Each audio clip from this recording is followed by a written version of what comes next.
This the 81st consecutive sellout here at the Palace, and we're ready to go. Game 4 of the best of 7 as we check out the McDonald starting lineup. First, visiting Miami, Dwayne Wade gone back-to-back with 40 and then 36 points. Shaquille O'Neal had a strong Game 3, 8 of 13, 24 points. Eddie Jones with a stellar performance here on Sunday night, 19 points, 11 of the 19 coming in the fourth quarter. And for the Pistons, the starting 5, Tayshaun Prince with a solid Game 3.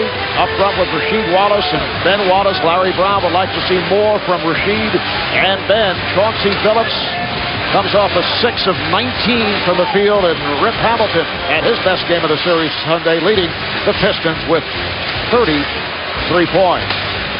The officials, Joe Crawford, Jack Neese, and Garrett Stafford. And the last time that a team came back from a 3-1 deficit to win a series, the Pistons did it against Orlando, and that was 2 years ago. And as you can see, teams that have led 3-1 have gone on to take the series, as you'd expect, 96% of the time. I'm pretty sure that Orlando team did not have Shaq or Dwayne Wade, so that would be a whole different animal, having to come back 3-1 against this team, as you said, Doug, with 2 of those games coming in Miami. You know, Steve, I think it's going to be interesting here. We know that Shaq has gotten out of the gate quickly in all 3 games. Is Detroit going to change their defensive strategy? Maybe double team him early, not let him get started, and maybe try to keep Ben Wallace and Rasheed Wallace out of early foul trouble. And I think they're going to try to establish Rasheed Wallace here early offensively. I agree with Charles. I think he's very important to this attack. With Hamilton with a series of fakes and draws the foul. It is on Eddie Jones, a sardonic reaction from the crowd. In Game 3, there were 62 personal fouls called. In all, there were 97 free throws. 2 players fouled out. Lots of guys in foul trouble. 2 technicals called late in the game on the Pistons. Yeah, the Piston team wasn't the only ones who were upset about the officiating. This whole crowd was furious. In fact, people were still talking about it today, just walking around the city. And obviously, this team was outplayed, Doug. They can talk about the officiating all they want, but Miami outplayed them in Game 3. And Miami missed 16 free throws as well, so it wasn't that they were making all their free throws. Rip Hamilton steps up and misses 1, and you know they're going to extend the full court pressure. This is what we saw the other day. Larry Brown's big concern here is he does not want Rip Hamilton to get worn out or pick up early fouls. Damon Jones brings it across. So Damon opening up at the point as O'Neal gets position on Wallace. Shaq backs his way.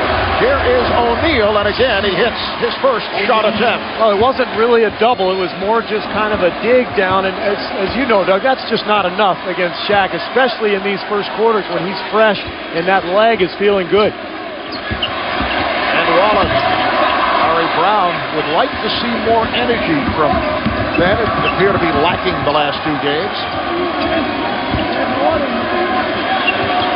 Once again, it's O'Neal against Ben Wallace. And single coverage for Shaq just banks it home. He's just too big for Ben Wallace. I mean, Larry Brown talked to us before the game. He said, you know, Ben, we got to play behind him. We don't want him to get lock and lobs and easy scores. And once he catches it, no fear of getting his shot blocked down there. Hamilton for Wallace, and broken up. Last touch by Jones. Well, Doug, you talked about this. Are they going to double team Shaq or not? So far, no. Look at the left arm. He clears Wallace out a little bit. And then, as you said, he's just too big. The reason Larry Brown doesn't want to double, he doesn't want guys like Damon Jones, Eddie Jones, the role players to get going early. Rasheed Wallace.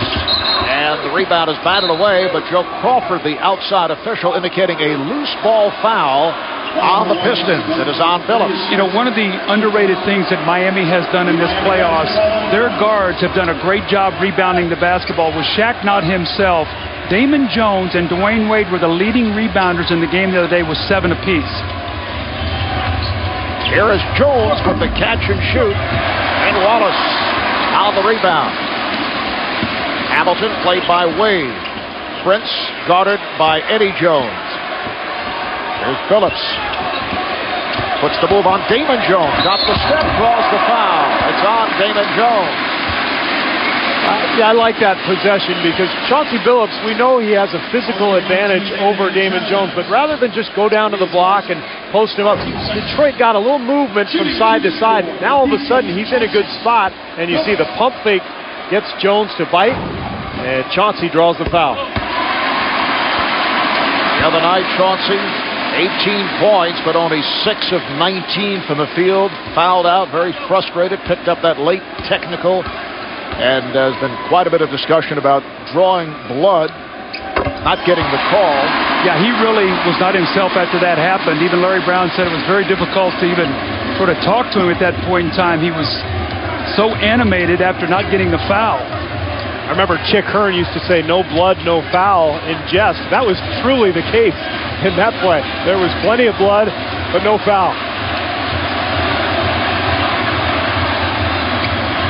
Wade gives it back. Shot clock at 1. Back comes Phillips. Wade went for the steal, so Hamilton with the open shot. And it was mishandled as both Eddie Jones and Shaquille O'Neal went for the rebound. And I think that's where you see Shaq's lack of mobility most with this injury. On the rebounding side of things and sliding over defensively to help, he just doesn't have that side-to-side mobility. Yeah, he only had 6 rebounds in the game the other night. That's not Shaq-like at all. Oh, Hamilton going to the left hand as he saw Shaq come out to greet him. And Detroit has a 1-point lead.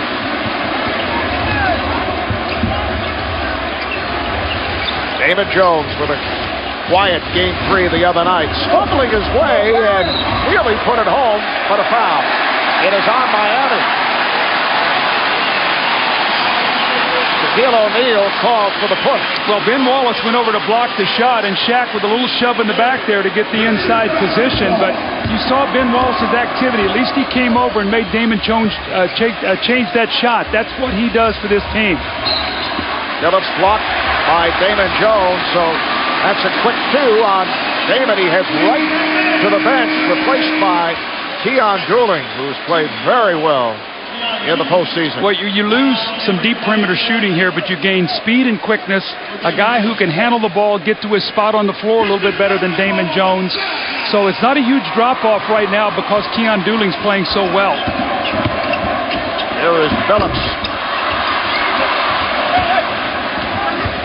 Back comes Dooling, met by Hamilton. Keon getting 19 minutes of playing time the other night because Dwayne Wade was in foul trouble. Here is Dooling with the rainbow. Boy, he is playing with so much confidence. We talked to him before the game a little bit and commented about his shooting. He's so much more in balance than he ever was early in his career. Put in a lot of work, and boy, it's paid off. Eddie Jones got to be very careful. He already has 1 foul going on a pump fake. They need him on the floor matched up against Rip Hamilton. Miami 6, Detroit 5. We're just underway here in the Motor City. Shot getting down deep, flipped it, and a foul. It is on Ben Wallace. Did you see how deep he caught that ball, though? I mean, he had 1 foot deep into the paint. And watch this, and when he catches it this deep, he's just too big. And what he does with that dribble, he knocks you back on your heels, and then you can't jump. And now we'll see what happens here tonight with his free throw shooting. Remember, 7 of 8 in the 4th quarter, really at critical times when Miami broke that game open. It's 6 in a row. It started with a bank shot, and then 8 of 12. Shaq was asked yesterday why he shot so well at the line, and he said the thigh bone, alluding to his injury, not connected to the free throw bone. Well, I'm sure Detroit is hoping that he drank out of the same water that Tim Duncan did last night after going 15 for 15. Tim Duncan 3 of 12 last night in that loss where Phoenix extended that series.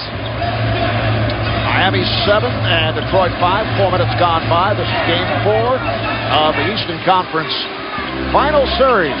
Detroit trying to get back into it, looking to even things up at 2 apiece. Miami would love to go back home with a 3-1 lead. Here's Rasheed Wallace coming up short, and Dooling is on the run. Dooling pulls up. Back comes Phillips, and he is met by Dooling.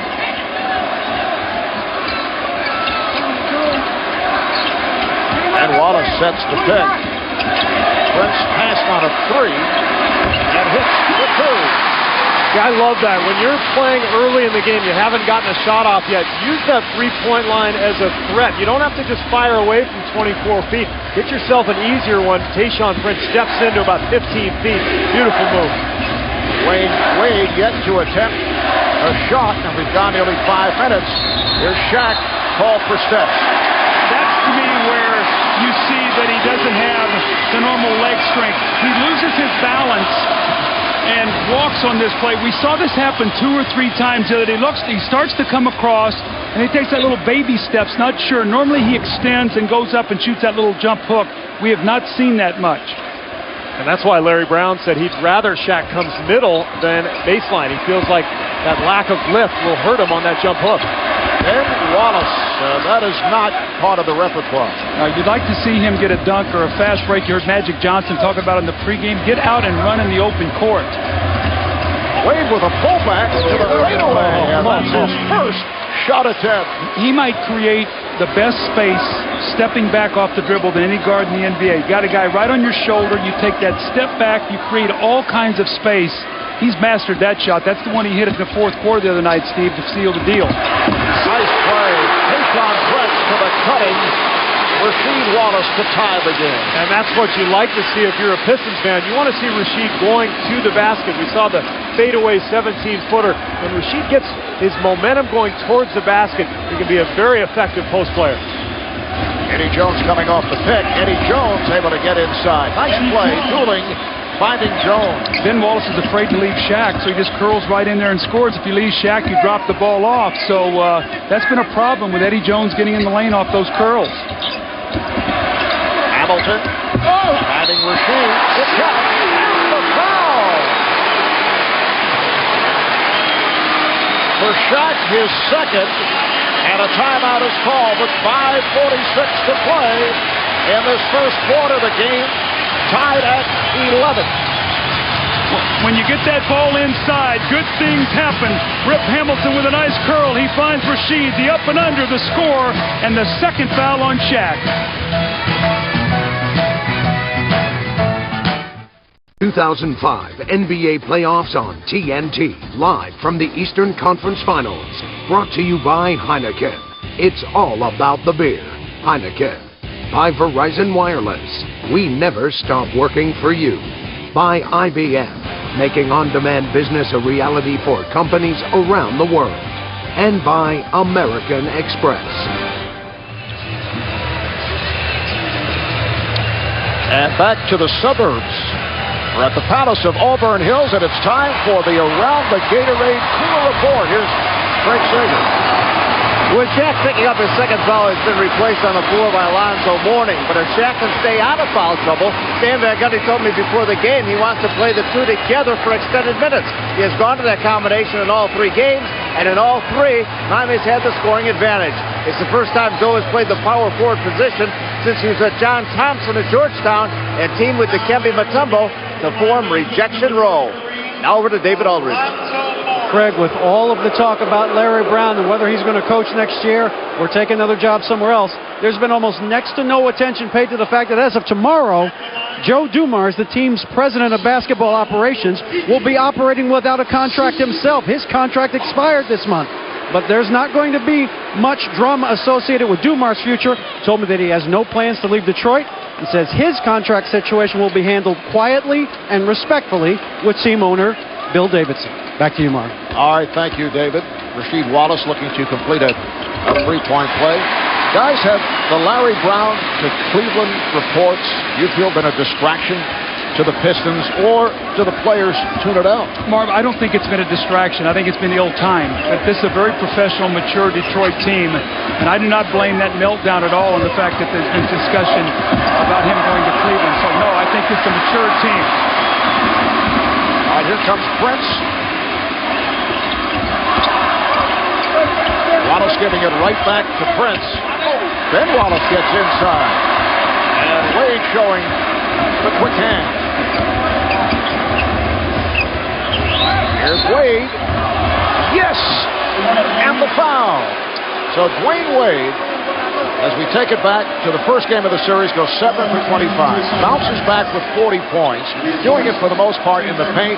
Game 3, 36, and he does it with the jump shot. He's come out here, and he's hit his first 2 from the perimeter. And I think that's what's scary if you're a Pistons fan, the fact that his first 2 shots were both fadeaways from the foul line area. He hasn't gotten an easy one yet. This is his first trip to the free throw line, and yet he's already knocking down that shot. That's scary. Tayshaun Prince admitted during the off day that if he's making his jump shot, there's almost nothing you can do. Miami leading 14-12, just under 5 minutes remaining in this first quarter. Marv Albert, Steve Kerr, Doug Collins. Game 4 of the Eastern Conference Final. Ben Wallace trying so hard to get into the offense. Yeah, it looks like they're really force-feeding him, trying to get him a basket, and he's just not a primary offensive player. That's not to take anything away from him, Marv, but that's not his game. He's 0 for 4 from the field. Hamilton, beautiful lead pass from Phillips. Boy, did he thread the needle. Phillips put that between 2 defenders right into the hands of Rip Hamilton. Well, with Shaq on the bench, they'll look for Wade to be much more aggressive on the offensive end. So I expect them to run some plays and really try to get him in that paint now. Haslam trying to set the pick that was deflected out by Hamilton. And you see a new look now. We saw Prince on Wade early. Now you go to Hamilton. Expect Lindsey Hunter to play a little bit more, too, as this game goes along. He was terrific defensively against Wade in Game 3. Here is Doolin. And Rasheed Wallace able to tip it to Prince. 2-on-1. Hamilton gets it back. Prince squeezing it inside. He was affected by the presence of warning, but they get the new shot clock.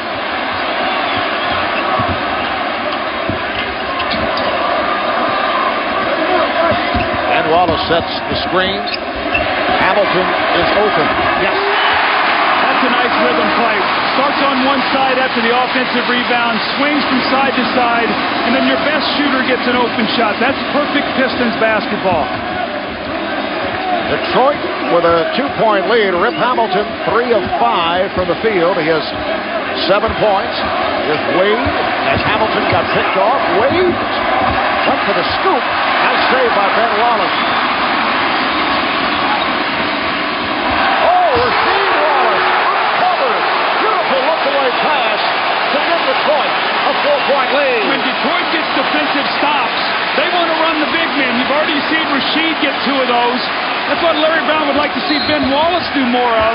Rather than try to score in the post, tip dunk the ball, get you a score on the break, then everything else falls into place.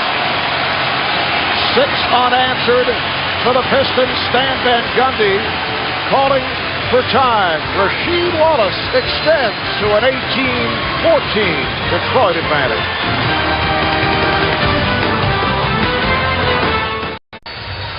We were talking a moment ago about Joe Dumars of the Pistons. You see Pat Riley, the president of the Heat, and these 2 guys met twice during the NBA Finals in the late 1980s. In 1988, Riley's Lakers defeated Dumars and the Pistons in 7 for their 2nd consecutive NBA championship.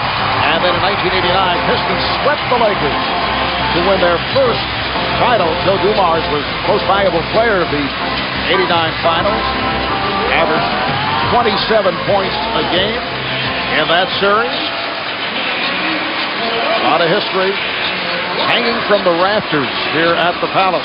People forget what a great guard Joe Dumars was. That guy, offensively, defensively, maybe caused Michael Jordan as much difficulty as any individual defender in the NBA. He was something special. He was so strong. And we see Haslam knock down the shot. Looks like he might have tweaked that finger again. But Joe was so strong. That's what I remember most about him. He put a hand on you, you could not move. He had a sparkling 14-year playing career. You mentioned Haslam banging the finger. He's done that every game. You can see the grimace. Bob, I thought he had 3 big field goals in the second half the other night. He had 0 for 4 in Game 2, missed his first 2 shots. in the first half of Game 3. Hit 3 big field goals I thought gave him a huge dose of confidence. It kind of got him off the schneid, whatever that means. I never knew what off the schneid meant, but just hearing you say that word is enough for me. That means you can't buy a basket. Good. Thank you, Doug.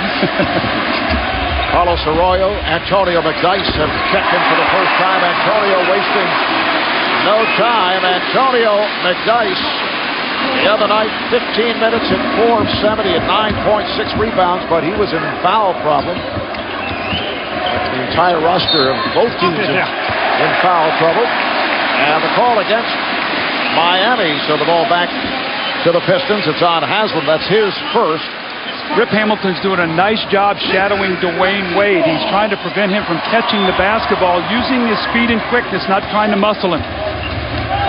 Offensive foul on Haslam. There's Hamilton with second effort, and he is hit by Mourning. Tell you what, he uses that pump fake as well as anybody in the league right now. And he's so quick getting to where he wants to be. Finds those angles, and then he uses the pump fake when the defense is recovering. Of course, he's an excellent free throw shooter. Well, Steve, to me, there's two kind of fakes you can make. You can make a head fake, and you make a ball fake or a shot fake. He makes a shot fake. That's what you bide on. Now watch this here. Watch him. He's going to go in strong. And watch this. See, that's a shot fake, not a head fake. You'll bite on that. Guys won't go for head fakes, and he does that so well. Steps up, though, and misses his first free throw. He was at 86% foul shooter during the regular season. Only 2 of 4 here tonight.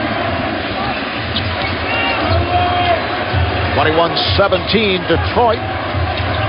Just under 2 to go in this first quarter. Wade with the step. Haslam with the open shot. That was a shot he was hitting for the most part during the season. Very high percentage shooter there. Very confident on the baseline as well as the top of that circle at about 15 feet. Arroyo. Goulding fell down, and Mourning is there for the block, and he also caught Arroyo, who's hurt. And a late whistle. Foul on Mourning. That's his second. I think they're going to call it on Haslam, which would be his second. So we're seeing a little foul trouble here with Shaq now and Haslam as well. Look at the, right there, he gets them with the hand, and that was definitely Zoe. Yeah. The crowd letting the officials hear it. Well, the referees are having a little conference here to make sure they get this right. This is a big foul here. To see who they put this on. And if you're Haslam, you'd probably rather have it be on yourself than Zoe. With Shaq on the bench with 2 fouls, I'm not sure you'd rather have Zoe just stay with 1 foul and keep himself on the floor. And now Jack Neese over to the scorer's table, and he makes the correction. It is on Mourning. And Michael Goliak will come on. One of the defensive switches that I've seen here early in this game is we've seen Prince play much more on Eddie Jones tonight. And I think what Larry's thinking is maybe if Prince is struggling on Wade, maybe if I put him on Eddie Jones, that his length will bother that shot that he's been hitting so effectively. So we'll keep our eye on that matchup. But Tayshaun Prince has been a lot on Eddie Jones here in this first quarter, and Rip Hamilton's been on Wade. Michael Goliak played 4 minutes in Game 2. That has been his activity in this series, but he comes on for Mourning, who sits down after collecting his second.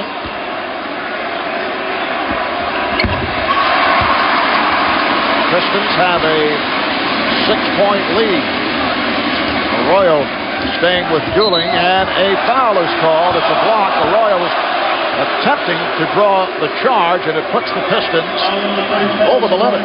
Marv, I'd like to go back and look at the tape of Game 1. When you look at this series, the fouls.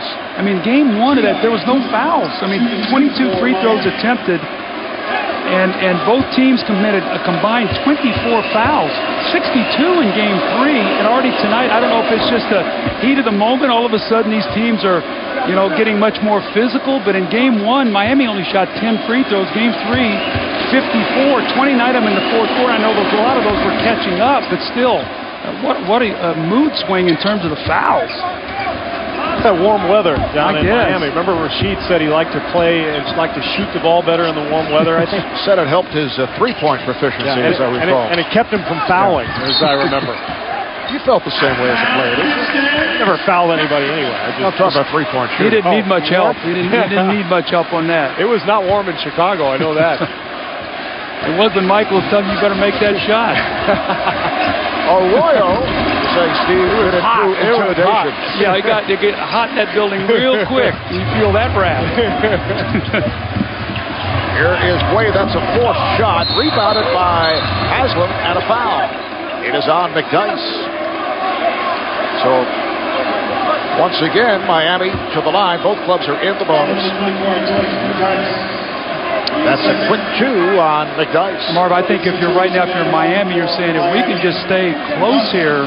We've got Shaq in foul trouble with 2, Zoe. And Shaq has been sitting almost 6 minutes.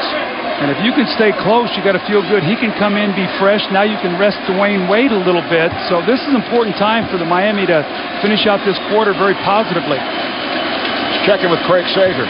Well, Mark, you're talking about the finger on Udonis Haslam, how he is in pain every time he touches the ball. Before the game tonight, the training staff went to look at the finger. They found out that the swelling had increased since the last game, so they gave him a massage, trying to rub the swelling out of it. Obviously, it is sore, painful, and continues to be swollen. The only thing they can do is tape it together and hope that he does not bang it. All right, thanks, Craig. Udonis suffered the injury in a practice back in Miami and continues to aggravate it. Comes off a solid game the other night after going scoreless in the previous game. Here is Hamilton giving it up. Nice ball movement. Prince for 3. And Hamilton is on it. See, and that's the other thing that ball movement does. It creates offensive rebounds, which we know Detroit thrives on. So if they can get a nice rhythm, they'll end up with something like this. You got to make the guy use the screen. The big man is there to help you. And when you let him go away from that pick, there's no help at the basket. No shot blocking in the game now with Doliak and Haslam. So that rim is open. Second field goal for Prince. He has 4 points. Wade protecting against Hamilton. Time running out in this first quarter. Wade to the step back. Played very well by Rip Hamilton. But Doliak is there.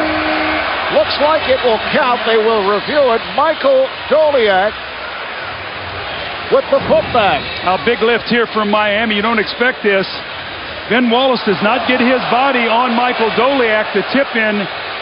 Looks to me like that's going to count, guys. It looked like pretty close, though. Pretty close. They're going to review it. But as you say, it appeared that he got it off on time after 1. It's Detroit by 2.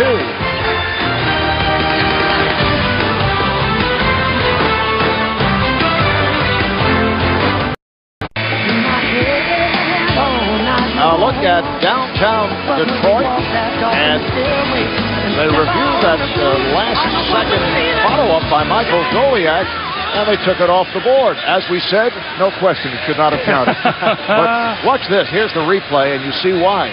It was still in Doliak's hands. Just barely on his fingertips, and that's a tough blow for Doliak, a guy who's barely played the whole series. If you can come in and get a little chippy early on, then that jump shot becomes a little easier to make, and to get one taken away, that hurts. Well, it's a tough matchup for him right now. Doliak's out there against Antonio McDyess with his quickness, so I would expect Rasheed Wallace and McDyess, if the Pistons can rebound this ball, get some turnovers, to really try to get out and run those big men. And you can see the significance of the videotape replay from the naked eye, and the officials called that good. That would have been good prior to the replay review. Rasheed Butler, who had the hot hand in Game 3, has checked in for Miami. Here's Wade. Rebounded by Rasheed Wallace. That's 4 straight jump shots that Wade has missed now since that quick start. McDyess being played by Doliak. Here is McDyess. Well, he gives them such a big lift. They lost a lot of offense in the offseason deals. They lose Okur. They lost Corliss Williamson, Mike James, guys who really gave them a big lift off the bench last year offensively. This is a good defensive unit off the bench, but only McDyess really is the scorer. Miami now going with Wade and dueling. Butler is up front with Doliak and Haslam. Shot clock down to 3.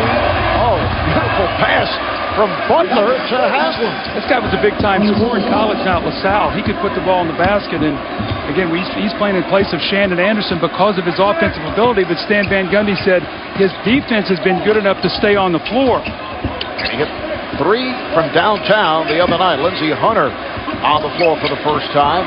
Hunter for Rasheed Wallace. So the Pistons now lead 29-23. Oh, he's got such long arms, and he's almost 7 feet tall. He can shoot over almost anybody down on that block. Nice play by Lindsey Hunter to free him up for the shot. And no shot blocking again from Miami, so he should be around that rim as much as possible. Rasheed Wallace has hit his last 4 after missing his first 2 shots. Foul is called on Rasheed, his first, and that'll send Wayne Wade to the line. Wade, the other night, 12 of 18 at the free throw line. Wade in foul trouble in game 3. Dooling came on and provided a lift. Detroit up by 5, looking to even the series at 2 with game 5 in Miami on Thursday night. We'll be there right here on TNT. If there is a game 6, it'll be back here in Detroit on Saturday night. Arroyo trying to use the pick. Larry Brown going with a 3-guard set. Hamilton fouled by Goliath. That was down about as far as it could go with not ending up whipping through that net, but Hamilton will shoot 2. Well, with Rasheed Wallace hot here, you see Haslam front him, and that opens up the baseline for Hamilton. As you said, Doug, no shot blocking at the rim, so Hamilton knows he can go all the way and at least draw a foul. And you work on those drills in practice. You take an offensive player on the wing, and when the center is fronted, you tell him to walk him up the lane and drive baseline. There's no help there. You work on that every day. Reminder, national coverage of the NBA playoffs will continue tomorrow on ESPN. Game 5 of the Western Conference Final between the Spurs and the Suns. Coverage starting at 9 o'clock Eastern Time. Phoenix staying alive with a victory last night. And then Thursday on TNT, Game 5 between the Pistons and the Heat. Goliath rejected by Rasheed Wallace, and here is Hamilton. Defense creates offense for the Detroit Pistons. When they're at their best, now they're up, swarming up three-quarters court. And it leads to a timeout. Keon Dooling in trouble, being trapped. They're on their feet here in Detroit. Pistons with their biggest lead of the night with 2.5 gone by in the second quarter. This is a team that has to refine its defensive identity. They're doing so here early. That leads to the lay-in for Hamilton. Well, tonight, Steve Wonders, as always, is brought to you by Bud Light. And Doug, around the hotel, I saw Steve walking around aimlessly, wandering. Wandering and wondering. On the off day yesterday. And wandering, yes, that's true. What I was wondering about was we're witnessing a Miami team here that is 5-0 on the road in the playoffs. So thinking, what is the all-time best playoff record in postseason history? And while I was playing tennis in East Lansing with my brother, our crack staff was researching this stat. And take a look, Lakers in 2001, 8-0. Spurs, I was on that team in 99, 8-1. And I think, Doug, what this kind of brings to mind is that a lot of times on the road, the good teams are actually even better.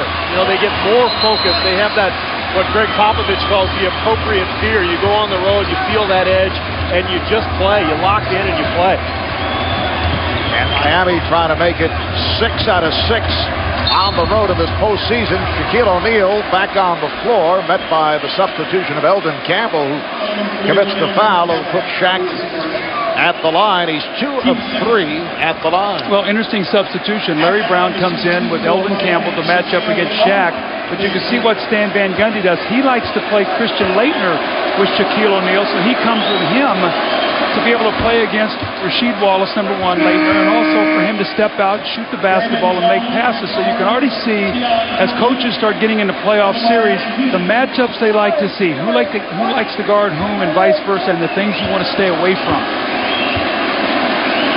Miami has a front line of O'Neal, Butler, and Laettner. Eddie Jones and Damon Jones in the backcourt, so Dwayne Wade on the bench getting a rest. 6-point Piston lead. We are early in the second. Marv Albert with Doug Collins, Steve Kerr, Craig Sager, David Aldridge working the sideline. Here's Rasheed Wallace for a deep three. And Rasheed has had the touch in this first half. He now has 12 points. He's 5 of 7. He's hit his last 5 shots. It's almost a replay of game 1 when he electrocuted his team with his three-point shooting in the first half of that game. Would they die if they were electrocuted? Yeah, I guess. Electrified. I guess he excited, yeah. I couldn't resist. I'll let that go because Steve has called a couple of me on, though. He got me with contract the other day instead of contact. He's been on me pretty good, Marv. It's like the school teacher marking the papers. He's right. They would have died. Just a thought. I mean, it just kind of went through my head. That's what he was wondering. That's right. But one of the things about Laettner, he knows you can't help off that strong side corner on penetration. The easiest pass to make is in the corner. You don't want to leave a three-point shooter. And the other thing is when you make 2 or 3 shots early inside like Rasheed did, makes that three so much easier to knock down. And I think that's how Larry Brown would love to see Rasheed play. Get some buckets early, get to the foul line, then step out and use that three-point shot as a weapon. Shaq now 3 of 6 at the line. 35-27 Detroit. Pistons go with a front line of Rasheed Wallace with Campbell and Prince, Hamilton and Phillips at the guard. Crowd wants Campbell to take a shot, and he does. Smart move. Go with Shaq. He's got 2 fouls. He can't pick up his third, and Eldon Campbell is a very capable scorer down there. So you have to be very careful now if you're Stan Van Gundy that Shaq does not pick up that third foul. 10-point Piston lead. Eddie Jones for 3. Rasheed Wallace ahead of the field. And the Pistons are rolling. You shoot a long jump shot, you just keep running. That's exactly what Wallace did. He released after the shot. And this is the Detroit Pistons defense that these fans are normally used to seeing. 38% shooting for Miami. That's what's leading to some easy hoops for Detroit. Here's David Jones from downtown. Good box out by Rasheed Wallace.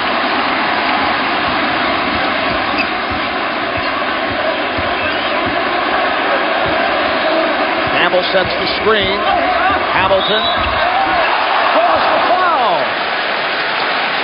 Boy. Hamilton veering to his right. Got the foul on O'Neal, so that's 3 on Shaq. And I don't like that call. I thought Shaq did a nice job of trying to stay away from the contact, but very smart play by Rip Hamilton. He drives in, sort of throws his body into Shaq, and there's the risk you take by putting O'Neal back out on the floor. Watch him cup the ball here, and that's not a foul. I'm sorry.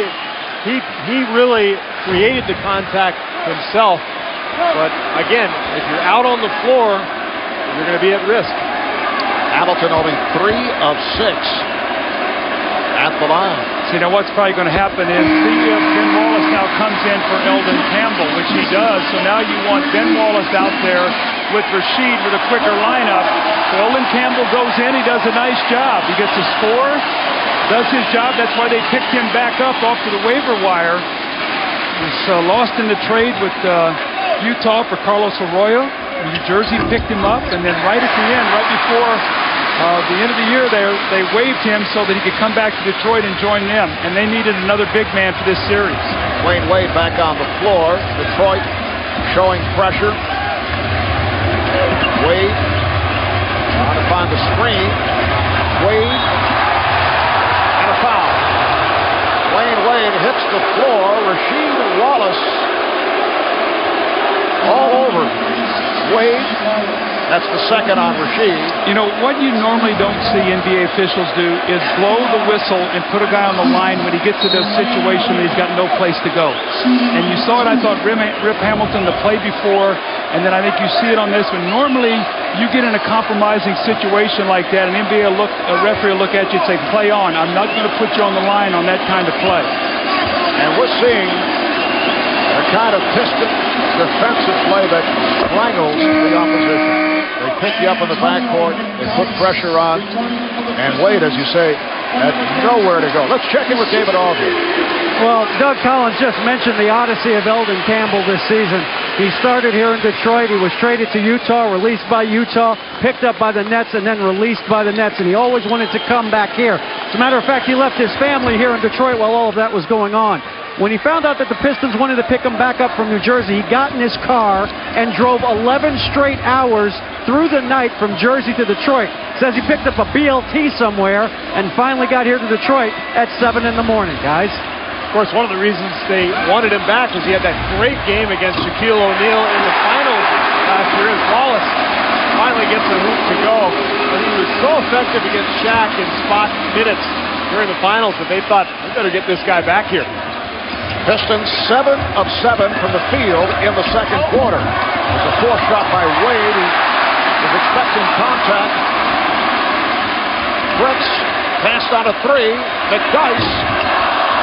That's the Pistons' first miss of the quarter. Well, that would have been a big shot. You can see Miami is reeling right now. Where are they going to get some offense? The Pistons are really loading up on Dwayne Wade. Well, Leitner providing the offense with his first bucket.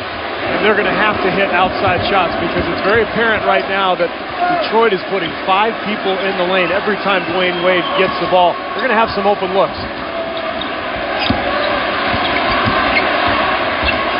Hamilton from downtown. Foul is called on McDyess. Came over the back of Leitner. And a timeout taken with just under 6 minutes to play in the first half. Pistons in command. They are up by 12.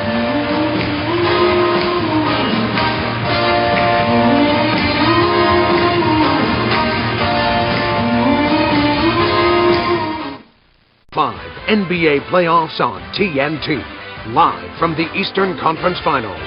Brought to you by Rocky Mountain Refreshing Coors Light. Taste the cold. And by Verizon Wireless.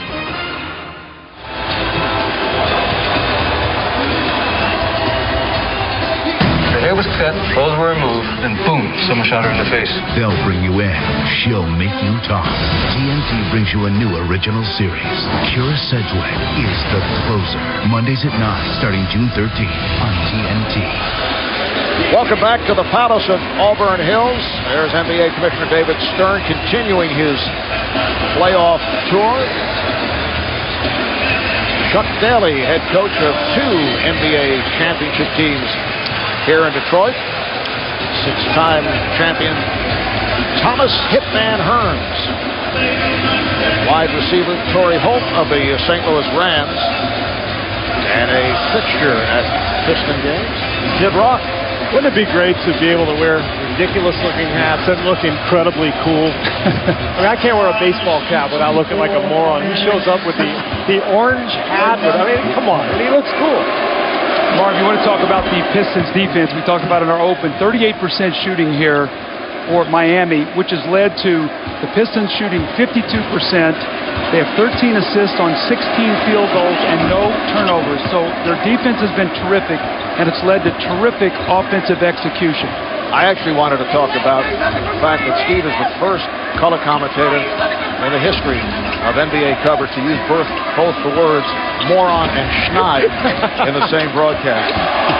All right, Fritz rejected by Mourning, and then a kick ball. Now, as well as Detroit has played, with Shaq in foul trouble and Wade not really finding his game here yet tonight, they're right there within striking distance. You know, you keep this to about 6 at halftime. If you're Stan Van Gundy, you'd be very, very happy with that margin going in. And I think part of Wade's struggles, Doug, are related to the stats you just talked about. The great shooting, 0 turnovers for Detroit. He's not getting into the open floor. He hasn't really gotten an easy one yet. And now Lindsey Hunter did such a good job defensively the other night on Wade. It's called for the foul. Dwayne Wade flinging one that nearly went in. First on Hunter, but the Pistons are over the limit. Well, you know, they must have worked on in the off day, just talking about getting Dwayne Wade on the low block when Lindsey Hunter's playing him. They do not want him fighting Lindsey Hunter on top of the floor with the basketball. Lindsey Hunter's strength is guarding the basketball. So run him down in the post, and then if they have to help, now maybe you can free up some other shooters. Remember in Game 3, they tried to get him on the block, and Leitner tried to feed kind of from that pinch post area, and Hunter stole the ball. Looks like they changed the angle a little bit tonight, got the ball flatter, a little more on the wing to create a better passing angle, and Wade gets the foul. Wade is 6 of 7 at the line. Hit his first 2 field goals over the first 7 minutes. Did not see the basketball early on as Miami again was looking to set up Shaquille O'Neal. But Wade has missed his last 5 shots. Phillips for 3. Chauncey Phillips from downtown. Interesting lineup for Detroit now. They've gone small. Tayshaun Prince actually is playing as a power forward. So they've gone with 4 really small, quick players out on the floor with Ben Wallace. Udonis has them now being played by Prince. There's Jones for 3. Damon Jones. Able to lean back and find the room against Rip Hamilton. 46-37, Detroit. Just under 5 minutes left in the first half.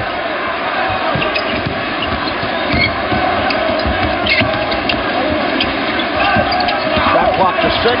Phillips.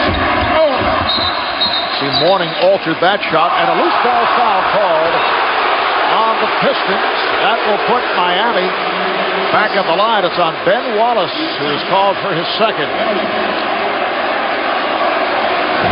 Let's take a look at the replay. Eddie Billups gets away with a little push-off with that left arm. And watch Wallace. That's a tough call for him. He's got inside position. I think Joey Crawford gets him maybe for that elbow, and you can see Larry Brown not happy at all. Now, Larry Brown normally has a rule when you pick up your second foul. You come out of the game. That's what he did the other day with Tayshaun Prince and Rasheed Wallace in Game 1. That's Ben Wallace's second foul of the game. The problem is, of course, Rasheed has 2 and McDyess has 3. And I don't think he wants to bring Elton Campbell into the game unless Shaq is out there.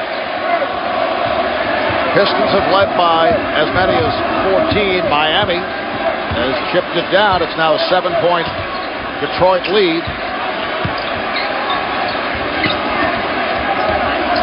Hamilton taking to the rim, rejected by Mourning. And Miami on a break. Pass behind Damon Jones, so that slowed it down. And he goes cross court.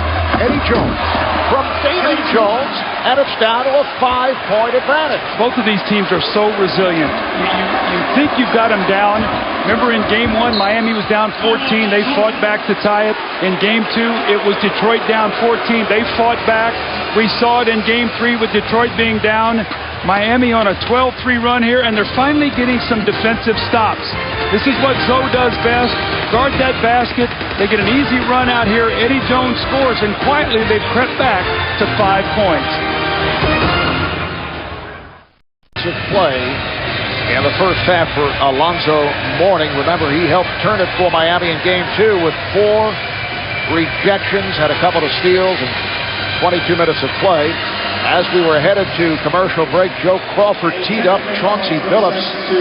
Phillips and Rasheed Wallace receiving those technical fouls late in the fourth quarter the other night, and Phillips arguing about a call a moment ago or non-call. So Eddie Jones able to knock down the free throw. You know, when you're struggling a little bit with your game, you get a little ill-tempered. And you can see Chauncey right now is not on top of his game. And he's being bothered by little things. They need him to lead this team. We talked about it in the open. He's the guy that's got the ball in his hand, that's got to direct the team. He's got to keep this poised. 14-point Detroit lead down to 4.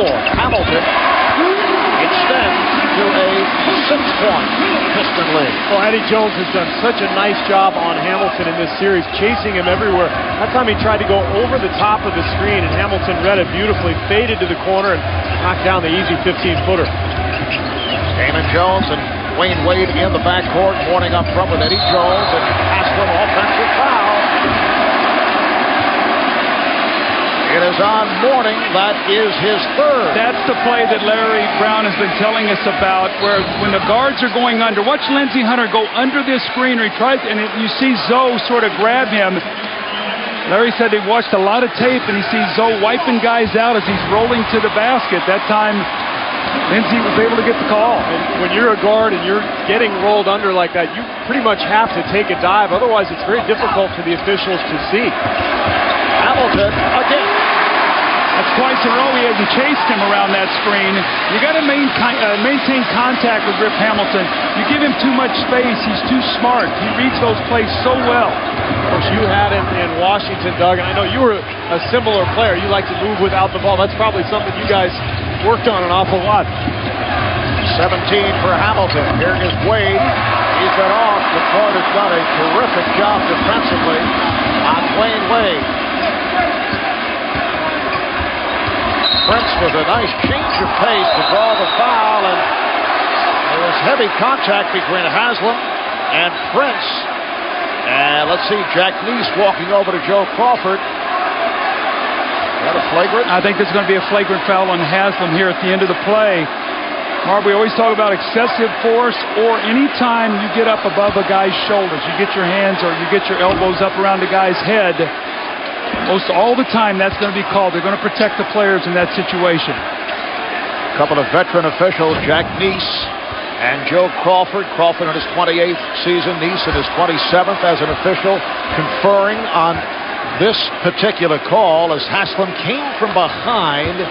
Neese wanted to talk it over, and it appears they are calling a flagrant. I think what's happened, too, the flagrant fouls are called so often now that it's become very difficult to commit a hard foul in a game. It's almost an art form, because as soon as you come down with your arm, it's flagrant. And a lot of these calls are made based on the reaction of the player with the ball rather than what the defender's actually doing. I saw nothing wrong with that foul from Haslam. It was more Prince's reaction that led to the flagrant call. And it may be a technical foul assessed on Haslam. A technical foul has been assessed on the floor. Apparently that is the call. Personal foul on Eddie Jones, and a technical as opposed to a flagrant. That's a most unusual call.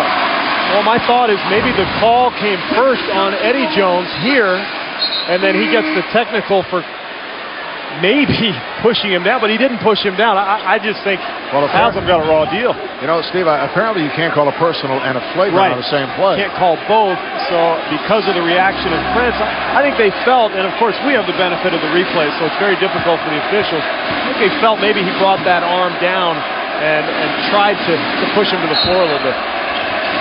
Well, the Pistons extend to a 51-42 lead.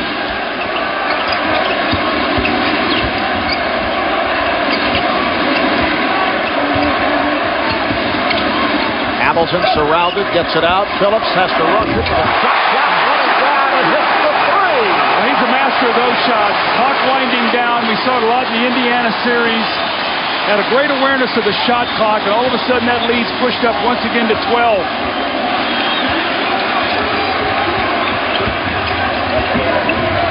8-0 run for the Pistons. And they continue their aggressive defensive play.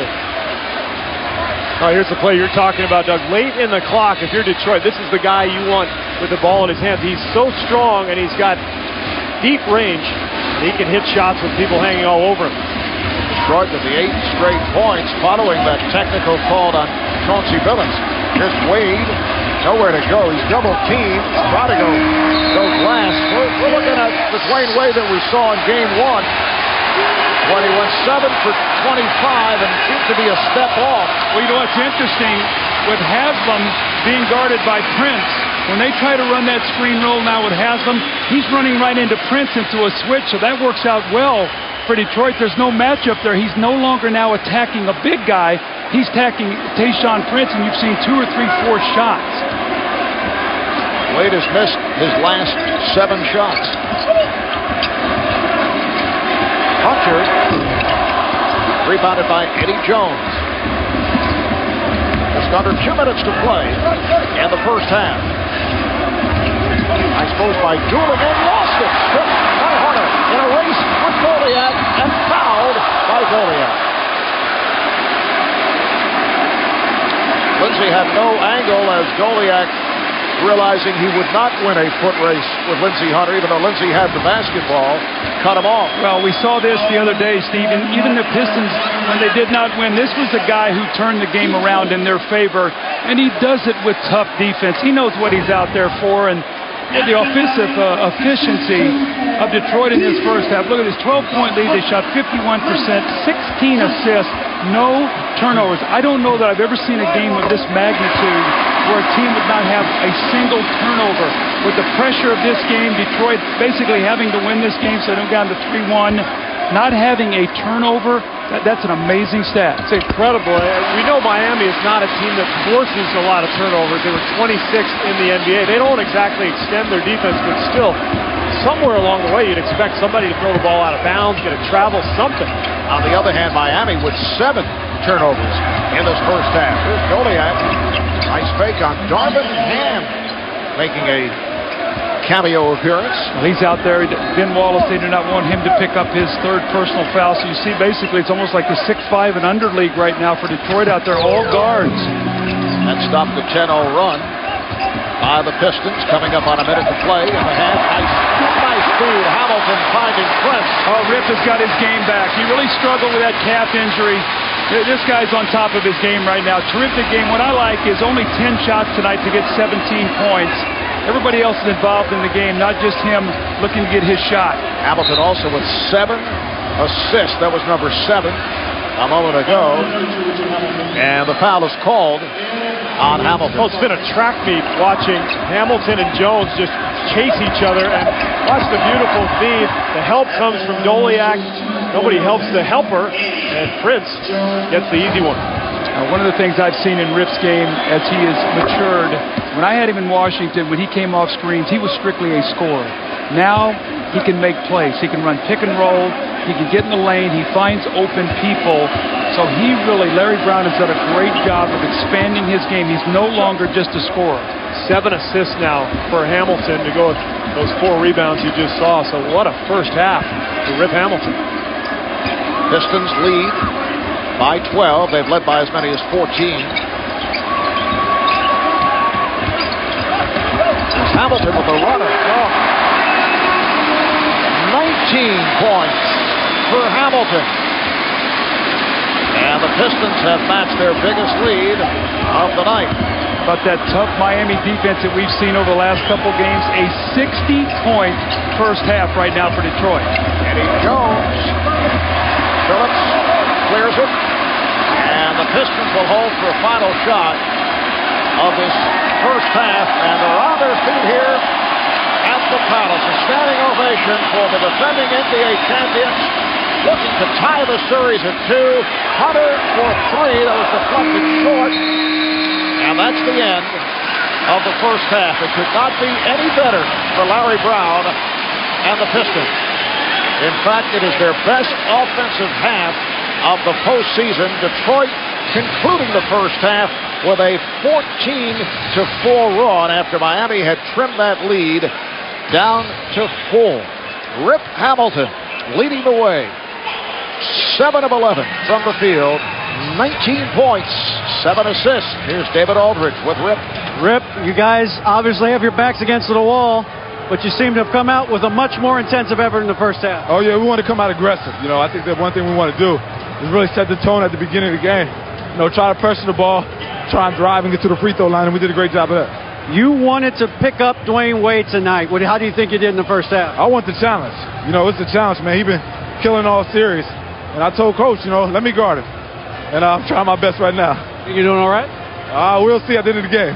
Rip, thanks very much. All right. The score at the half is Detroit 60, Miami 46. Following a quick break, we'll bring you back here to Auburn Hills for the Verizon Wireless halftime report.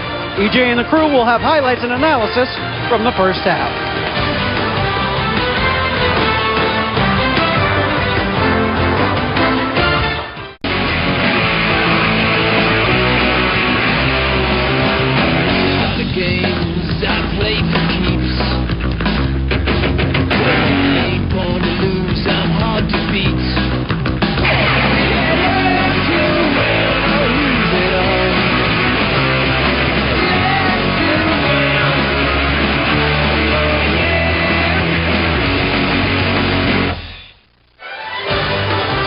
Palace of Auburn Hills, a 14-point Detroit lead as we head to the second half. Marv Albert, Steve Kerr, Doug Collins. What a terrific second quarter for the Pistons. They come out, they hit their first 7 shots from the field, and then they hold Miami to just 1 field goal over 5.5 minutes. Well, Marv, when they have that kind of defensive energy, it just triggers so many other things in their game, and their offensive efficiency was so good. 13 of 19 from the floor for Hamilton and Rasheed Wallace, 33 points, and you see 14-point lead. They shoot 52%, but 17 assists and no turnovers, moving the basketball, getting the high percentage shot. They played a perfect first half. On the other hand, Steve, Dwayne Wade struggling in the first half, and Miami has some foul problems. Well, Shaq picked up the 3 fouls early, played only 8 minutes in that first half, and I think that's one of the reasons that Dwayne Wade struggled. Wade missed his final 7 shots. He was 2 for 9 on the half, and it seemed to me that Detroit was just packed in the lane. They didn't have to worry about Shaq, so they focused their defense entirely on Wade and did an excellent job keeping him out of the paint. Let's take a look at tonight's Jeep game summary. Pistons, 22 of 42 from the field, so they shoot 52%. Miami at only 40%, 12 of 30. They go to the foul line 25 times as opposed to 16 for the Pistons. You see points in the paint, fast break points. Pistons doing it in every category, and as a result, they have matched their biggest lead of the night. They are up by 14. High point man of the game, Richard Hamilton, with 19, 7 of 11 from the field, and he has 7 assists. Let's check in with Craig Sager. Craig? I'll tell you one thing, Stan Van Gundy is coaching this game as if he is not content to leave Detroit with a split. He said, guys, this team is too good. We have to try to get back into this game. Bigs have to stay out of foul trouble, and on the offensive end, they will try to get Dwayne Wade some easy shots, either on a catch and shoot, or if Lindsey Hunter's on him, they will post him up. Now to David Aldridge.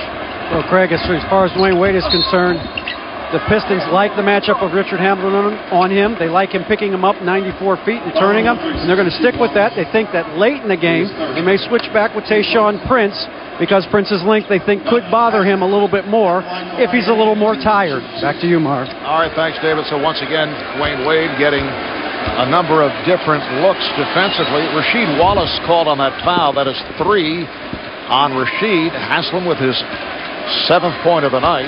That's a big foul on Rasheed because he's playing so well. They need him out on the floor.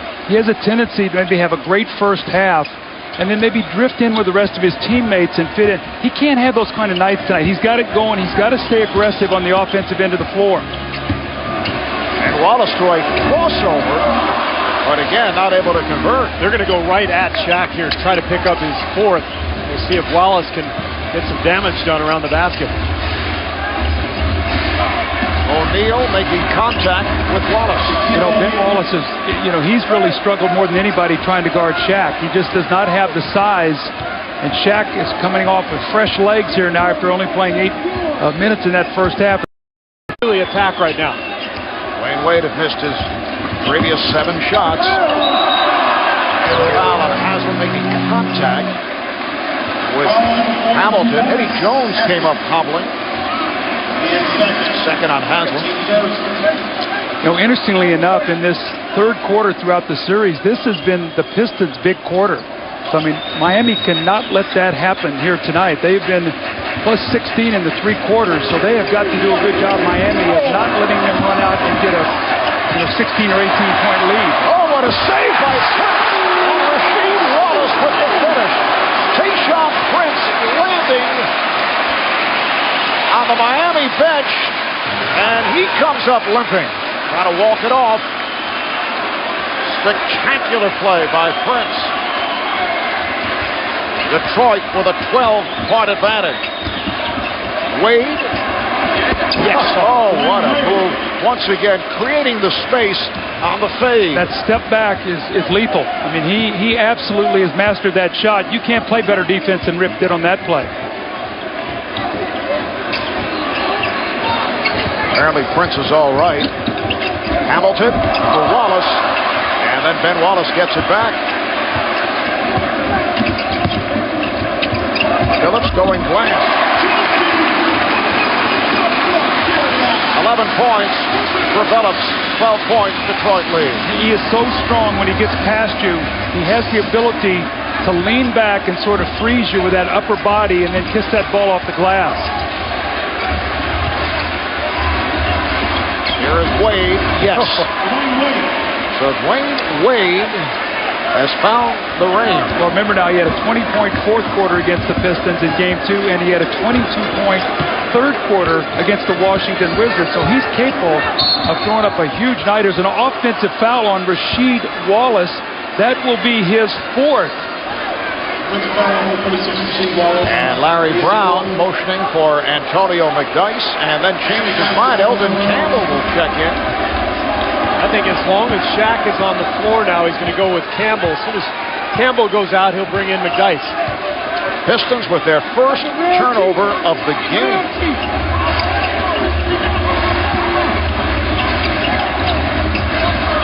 Eddie Jones, nice fake. Rebounded by O'Neal. I'll tell you what, he could have drawn the fifth foul on Shaquille O'Neal right there. Eddie Jones made a beautiful pump fake. Rasheed went flying at him, jump into him, get it that fifth foul, and let him go to the bench. How often we've seen this where a team has played flawless basketball in the first half. Everything is going their way. Rasheed here has picked up a couple tough fouls. Miami, once again, hanging around, and the Pistons have been playing beautifully. 2005 NBA playoffs on TNT, live from the Eastern Conference Finals. Brought to you by Southwest Airlines, official airline of the NBA, and by Jeep Trail Rated capability, only in a Jeep 4x4.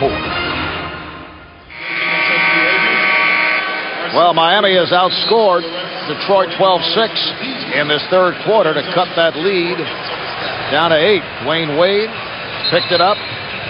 Games 2 and 3, 40 and 36 points. Our staff, apparently with extra time on their hands, came up with this particular fact.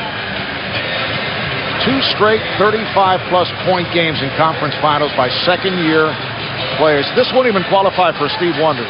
I think that's in day games, too. I don't think night games are included in this. 71-degree temperature also. Elgin Baylor, Rick Barry, Akeem Olajuwon, and Dwayne Wade. So that's pretty nice company for the second-year player out of Marquette. Put himself in a lot of good company with various statistics that we've come up with during these playoffs. Notice the black and white vintage photo of Elgin Baylor as a Minneapolis Laker. Hamilton lost it. So a second turnover committed by the Pistons. They're going right at Shaq, and so far O'Neal's done a nice job of just avoiding the play, but he's really not protecting the basket. I think Detroit has to continue to get into the paint. Here's the lead intended for Wade, broken up. Damon Jones and Dwayne Wade have been so successful with that lob play. Haslam very aggressive as he put the move on Ben Wallace. Well, if I'm Larry Brown, I'm getting really nervous right now because this lead has been trimmed to 6, and all of a sudden Miami's in one of those good offensive rhythms again. Well, the crowd is certainly getting nervous here. The tension, Marv, as they say, is palpable. Who would they be? Foul on Eddie Jones? I don't know. I've just heard it said before. I like that word. Detroit is led by as many as 14. That was the lead going to the second half. And the offense has stalled here in the third. Hamilton blocked. Rejected by Eddie Jones, but they could not keep it in play, so it is Detroit ball with 3 on the shot clock. Well, they got a special play here they like to run for Rip Hamilton, so keep your eye on him. Little short clock play. Hamilton cuts to the corner, but Prince could not find him. Time running down. Prince gets to it. Here's Prince. Swept by Ben Wallace. And they get the new clock. That's the things that Ben Wallace does for this team. Those kind of plays. Just that rebound, the crowd, the reaction to him going up and snatching that ball, and what it does, it gives Hamilton a wide open shot. So second shots lead to Rip Hamilton knocking down that little jump shot. 21 for Hamilton. 68-60 Detroit. 5.5 left in the third quarter. Game number 4 of this Eastern Conference Final Series. Game 5 in Miami on Thursday. Detroit trying to even it up at 2. O'Neal came up short. Here's Shaq on the follow. Will not count. It's a traveling violation. You know, it was very interesting in the off day. Elton Campbell basically admitted to the press that he tries to foul Shaq every time. You see him banging on him. Doesn't look like he creates a foul, but Shaq picks up the loose ball, definitely walks. But how about Campbell? Very unusual for a guy to admit. He said, I just go out there hacking. If they call it, they call it. Campbell goes about 7 feet, 280 pounds. Phillips rebounded by Eddie Jones. Here's Wade on the run to the trailer, Haslam, and we're seeing a different Udonis Haslam, and a whistle by Jack Neese. Foul is called on Prince. So the basket counts, and Haslam goes to the line. Not the recognition of Wade on this fast break. He sees the trailer, and Phillips had gone ahead with the, I believe it was Eddie Jones, the first fast break guy. It was Damon Jones. So when Phillips goes, that leaves the lane for Haslam. Beautiful dish. And this has been the best performance of the series by Udonis Haslam. Early we talked about that dislocated finger. It obviously has set him back. He continues to make contact on that finger. Haslam now has 14. Hamilton not able to hit. 7 of Haslam's 14 have come in this third quarter. It's a 5-point Piston lead. Here's Wade. Gives it up. Haslam. Good second effort by Ben Wallace. And a foul. I don't know what Stan Van Gundy said to Miami at halftime, but this is a team that's coming out with all kinds of different energy. And you heard Craig Sager talk at halftime. He said Stan Van Gundy is not content with wanting to get a split. He wants to get this game tonight to go to a 3-1 lead. And Miami right now is out hustling Detroit. That's not what happened in the first half. Foul on Campbell, his third. Pistons' third team foul.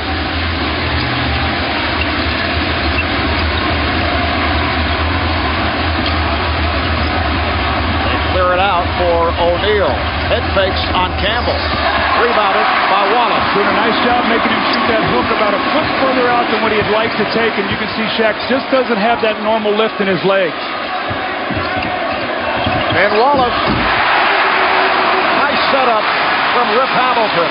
They've run that curl play so often tonight, and Hamilton's just done a terrific job of reading it time and again, either getting a jump shot for himself or finding an open teammate for an easy bucket. Detroit's lead is 7. Eddie Jones. That shot deflected short. Prince had it knocked away, recovered by Ben Wallace. Here's Hamilton on a 2-on-1, but the pass off the mark. Well, Chauncey Billups was going to go for the alley-oop, and Rip Hamilton made the two-hand chest pass there. But again, good activity by Detroit getting in the open court. 3.5 remaining in this third quarter. Miami trailing by 7. They've been down by as many as 14 on a couple of occasions. Eddie Jones. Hard driving move by Jones. He has 11. We talked about that play in the first half. Elton Campbell trying to front Shaq, trying to battle him. That leaves the lane wide open. Eddie Jones recognizes it, takes the baseline, and gets the lay-in. Prince with the rebound. Campbell is fouled by O'Neal. That's 4 on Shaquille.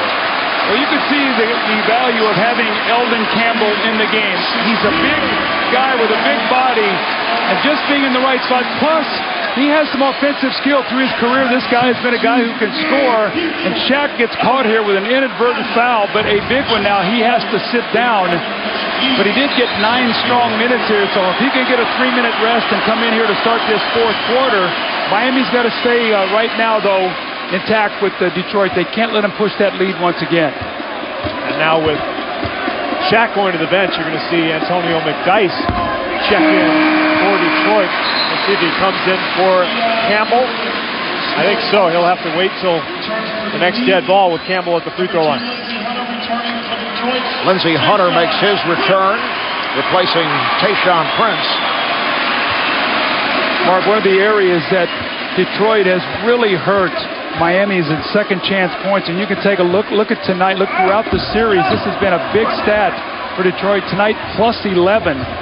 So a big part of that 6-point lead is their work on the offensive boards. Lonzo Mourning has checked in, as has Keon Dooling, Sue Butler. Shaq sits down with 4 fouls, 11 points.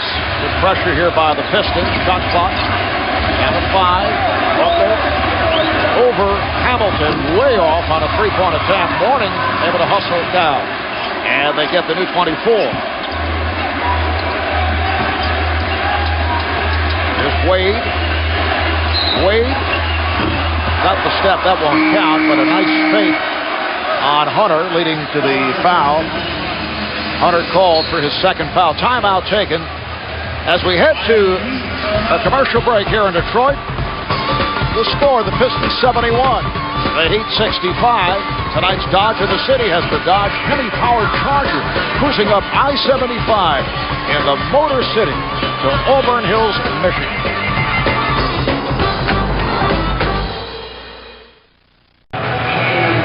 Welcome back to the Palace of Auburn Hills. The Detroit Pistons lead of 14 is now down to 6. Dwayne Wade, 3 for 3 in the third quarter, also leading the team in this comeback. I'm with his college coach, Tom Crean from Marquette University. Everybody talks about how surprising a second-year player in the pros is playing. What about you? Has it exceeded your expectations? Well, I'm surprised only by the extent of how consistent he's been. With his work ethic, with his enthusiasm, with his attitude, I'm not surprised with any of that, the way that he's playing. But to do it at such a high level so often, I think at the age of 23, being 2 years in, is what's, I shouldn't say surprising, but it's really something to see. What about his leadership role? When Shaq comes to a team like that, maybe he would defer to Shaq, but yet even Shaq says he's the one that leads his team. He's always been about his teammates. Even when he was sitting out for us his first year, to the 2 years that he played for us, he's always been about making his teammates better and doing things that enable them to be successful, looking around at the end of a game and knowing if this person or that person had a great game, that he felt successful with that. He's always been that even since he was 19 and 20. So for him to be that way now is not surprising at all. Thank you very much, Tom Crean. As an assistant at Michigan State, you go to Marquette. He built his program around Dwayne Wade, 53 and 13 in their 2 years at Marquette. Back to you, Marv. All right, thank you, Craig. Foul called on Haslam. That is his third. Just under 2 minutes remaining in this third quarter as Lindsey Hunter heads for the line. Of significance here in the third, the emergence of Ben Wallace. Our statistician Paul Evans pointing out 11 rebounds for the night, 7 of the 11 here in the third. Well, that's what he does, Marv. In the first half, they tried to run some plays for him. He was 0 for 4 from the floor. He's a guy who's going to get offensive rebounds, block shots, run the floor, rebound the basketball. That's why he's the defensive player of the year. Well, Lindsey Hunter is shadowing Dwayne Wade everywhere, forcing him to pick up his dribble. Somehow Wade was able to recover to force the shot. He thought he was fouled, and then he gives a foul. As Hunter hits the floor, and the crowd upset with the physical nature of that foul by Wade. Now remember, Lindsey Hunter came in Game 3 and really frustrated Dwayne Wade, and he's doing it here again tonight. The play before this, Dwayne Wade thought he was fouled, said something to the official, and this comes up here. He's just taking the foul. That's an angry foul right there from Dwayne Wade. He felt like the play before he got the foul, did not get it called, and drawing the attention, but you do not want to put Detroit on the free throw line now as they're trying to get back into this game. This is Stan Van Gundy looking to calm down Dwayne Wade over at the sideline. Only his first foul, but as you say, that was an aggressive foul by Wade. Well, Lisa Leslie and the Los Angeles Sparks go up against the Sacramento Monarchs in a Western Conference WNBA matchup. Coverage starting Saturday at 4 o'clock Eastern Time on ABC. So the Pistons back up to double digits. They lead by 10. Ruling was way off. Here's Hunter kicking it out. Phillips, yes. The Pistons with a 77-65 lead. And Lindsey Hunter is giving this team another big lift. He's a smaller version of Bruce Bowen out there. He just harasses you until you get so frustrated. And I think he's taken Wade out of his comfort zone here a little bit. Well, he's trying to go too quickly again. A little bit what he did in game 1 where he shot 7 for 25. Slow yourself down. Use your strength over Lindsey Hunter. You can't beat him with your quickness, so know who's guarding you. Take advantage of it. That time he slowed himself down and got the score. 18 points for Wade. That stops a 7-0 Detroit run. Wade is now 6 of 15 from the field. Final minute of the third quarter. Prince kicks it out to Wallace, and Wallace tried to change it up, and then Prince able to convert on the follow. 17 second chance points right now, so you got a 12-point lead, and you're plus 13 in that area. Miami's got to do a better job on the backboard.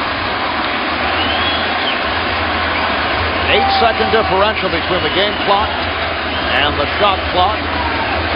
Time winding down in the third. Butler. Yes. Wow. Rasul Butler. In his third season out of LaSalle, hit 3 from downtown in game 3. Final seconds of the quarter. Phillips. Chauncey Phillips did well to get that shot off. You can see the twisting and turning while in midair, but not able to hit after 3 at the Palace. The Pistons 79, the Heat 69. Detroit looking to hold on, seeking to tie the series at 2.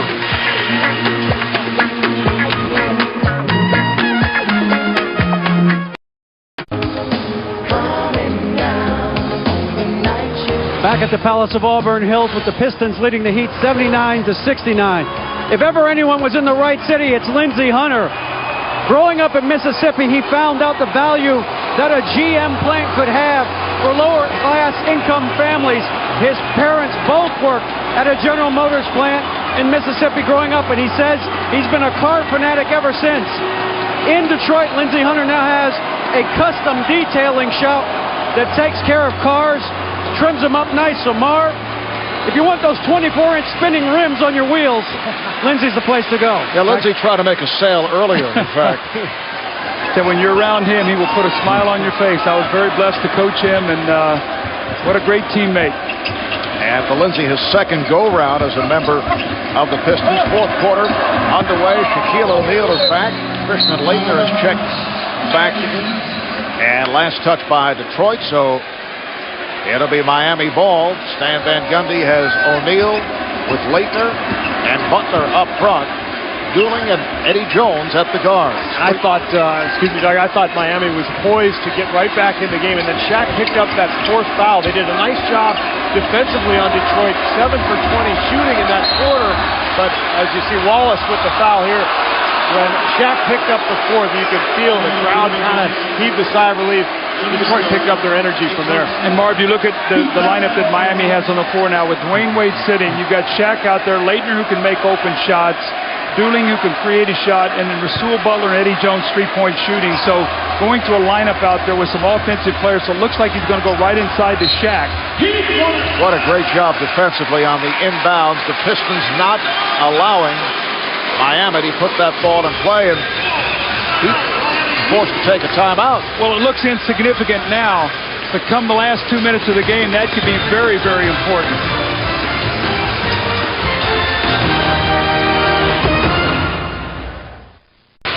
Back in Detroit, Pistons have a 10-point lead. Marv Albert, Steve Kerr, and Doug Collins, and guys, 14-point lead at the half for the Pistons.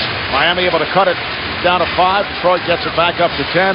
And we are looking at the most important minutes of the season here for the Pistons. Very similar situation to what Miami was in Game 2. They could not lose that to go down 0-2. There's no way Detroit can lose this game, go down 3-1, and expect to beat this Miami 3 straight times. So this is an important 11 and a half minutes. And Dice switching off to Dooling. Pass for Shaq. They double up on him. Shot clock at 5. Here's Dooling from downtown. Well, we talked about it earlier, Doug, the maturity of Keon Dooling as a shooter. I mean, that was a tough spot to be in. Not a lot of time to get that thing off. Nice high arc, beautiful stroke. The Heat within 7. McDyess for Prince. Shot clock down to 5. Good defense here by the Heat. McDyess wide open. Now, Miami made their run the other day with Dwayne Wade on the bench with 5 fouls. They went on an 18-5 run, so Detroit better not relax because Dwayne Wade is sitting over on the bench. Foul on Hamilton. That's his second, an on-shooting foul. Pistons with their second team foul. You know that they're going to go through Shaq, and if they help defensively, it's going to free up three-point shooting. So this is where Detroit really has to dig in on their post defense. Shaquille O'Neal playing with 4 fouls. Leitner. Another rebound for Ben Wallace. That is his 13th on the night. Good look for Leitner. That shot was halfway down. Just couldn't get it to go. Eddie Jones very physical on Tayshaun Prince. It comes. And the foul. Crowd was calling for a foul at the start of that possession by Prince, and now Prince will go to the line looking for a three-point play. A deceptively strong player. He got his shoulder into Eddie Jones, got him back on his heels, and just attacked him right to the front of the rim and went up and scored. This may be the most consistent player that the Pistons have had through this series. You know, you look at his numbers after every game, about 16 points, 17 points, 6 or 7 rebounds, and he's been very consistent throughout this series. Thus far tonight, 10.7 rebounds for Tayshaun. O'Neal spinning, and a foul. It is on Ben Wallace. That is his 4th. So Shaquille O'Neal to the line where he has hit on 3 of 6. We'll step out for a moment. Let's see what's coming to TNT. Executive producer Steven Spielberg and DreamWorks Television present a 6-week television event, Into the West, starting June 10th only on TNT. Shaq way off on his first of 2. This is the guy who had 7 of 8 free throws in the 4th quarter of last game, 6 in a row when they made that little spurt to get daylight between them and the Pistons. So this is such a vital part. If you're going to go to him, now it's when the Pistons want to make him earn everything. Well, he tried to shorten up on the touch. Misses both. Pistons up by 9. We are early in the 4th quarter. Elvin Campbell is back. Campbell up front with McDyess and Prince. Hamilton and Phillips at the guards. Here's Prince. And a foul is called as McDyess trying to get to that offensive board and took the hit. Foul on Eddie Jones. That is his 4th non-shooting foul. 2nd team foul on Miami. It's the 2nd time in this game Eddie Jones has gotten a tough call battling for rebounding position. We've talked earlier about the great job that Miami's guards have done throughout this series rebounding. Hamilton battling for the shot and picks up a 5th on Eddie Jones. That's 3 quick fouls in this quarter. He got 1 against Prince and 2 here in this sequence. So Eddie Jones will have to sit down. Dwayne Wade will come back in the game, but Rip Hamilton again, Steve, you talked about it. Watch his shot fake here again. Watch this. The shot fake. You will go for that because it looks like a guy's normal shooting motion, and Rip has done a nice job with that. The best I ever saw for a guard doing that was, remember Chris Jackson from LSU? That guy would show you the ball. I mean, he was an incredible shot fake, and he would get guys to leave their feet all the time. I was one of them. I was a jack in the box chasing that thing around. He showed that ball so high, and you said it, it's the showing of the ball, not the eye fake. A lot of players will just kind of do that head fake, show the ball, and that's what they'll go for. Pistons lead by 10.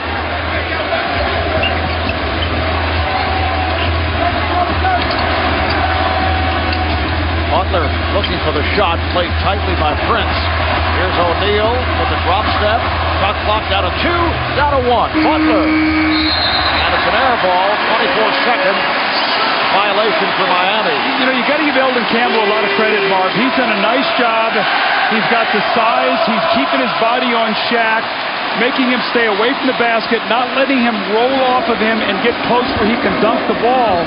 So even though they're spot minutes, very productive time on the floor. Campbell has played 7 minutes tonight. Here's Campbell taking to the rim, and Shaq had a pull away, did not want to pick up number 5. He loves that left hand. He's used that left hand to finish plays his whole career, and he's well aware of Shaq's foul difficulty. Smart play by Campbell. As you see, Dwayne Wade has checked back in. O'Neal battling with Campbell.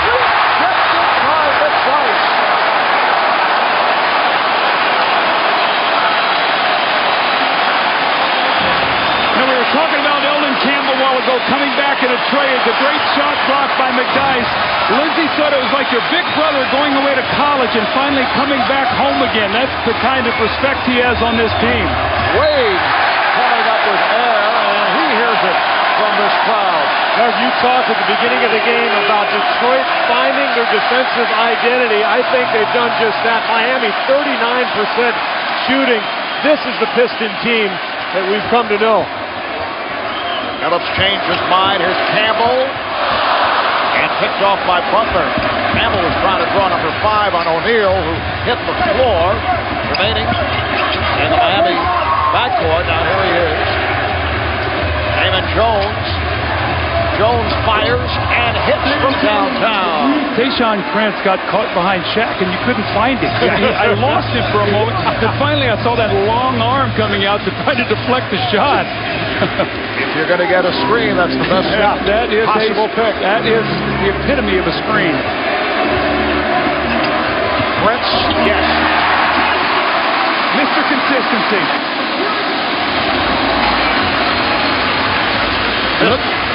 Look at Rip Hamilton up the floor, really pressuring Dwayne Wade. And draws the foul, making contact. He was chest to chest with Wade. Reminds me a little bit of what San Antonio is trying to do with Tony Parker out in the Western Series. They're trying to pressure him from end line to end line with Tony Parker and anybody else who's going to be assigned to him. But it's a great strategy. You may not steal the ball from a guy like Nash or Wade, but you just try to wear them down. And in the fourth quarter, it will have an effect. For the first time tonight, Stan Van Gundy going with the combination of Alonzo Mourning and Shaquille O'Neal. Mourning is checked back in, being played by McDyess. Mourning, and a foul. It is on McDyess, a holding foul. See, I think the early fouls really prevented Stan Van Gundy from being able to use that combination tonight much, Marv. You had Shaq pick up 3 quick fouls, so he didn't get actually 2 quick fouls. Zoe came in, so when he needed a rest, they really couldn't play that much together. And remember, this is a guy who's coming back only on 1 day's rest. And we wondered how he would be able to recover with all that medication he has to take, after having that kidney transplant. Yes, Alonzo, following that 2-year battle with kidney disease, has a daily schedule, as we mentioned a couple of games back, includes consuming more than 20 pills per day, and all that medication has a share of possible side effects. And fatigue is one of them. He says he doesn't recover quite as quickly. Just under 7 remaining in the fourth quarter. Shot clock to 3. And Tayshaun Prince had an adventure with the dribble, played very well by Rasul Butler. It's a terrific defensive job. Doug, you talked about it earlier. Rasul Butler has made himself into a player on this team because of his defense. Stan Van Gundy knows he can shoot, but he's been able to keep himself out on the floor by making defensive plays like that. Wade lost it. And a foul. Rasheed Wallace on the steal. And the foul called on Wade. That is his second. How many times have we seen Dwayne Wade tonight sandwiched with a big guy? He tries to split, and we've seen him split the defender, get to the basket. Not tonight. The big men are closing the distance on that, and they're sandwiching him and putting him in positions to make turnovers. I think with Shaq and Alonzo out there at the same time, there's going to be a little less room to roam for Dwayne Wade. That lane's going to be packed.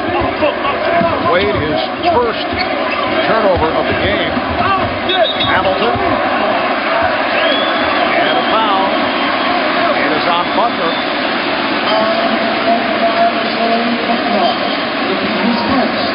The Detroit Pistons went 54-28 in the regular season. They finished as the number 2 seed behind Miami. Miami winning 59 games. Then Detroit in the playoffs beat Philadelphia in 5. They knocked off Indiana in a tough series in 6 for the Pistons. It's their 3rd consecutive conference final. 2 years ago, they were eliminated by the Nets. Last season, they beat the Pacers on the way to the finals and the NBA championship.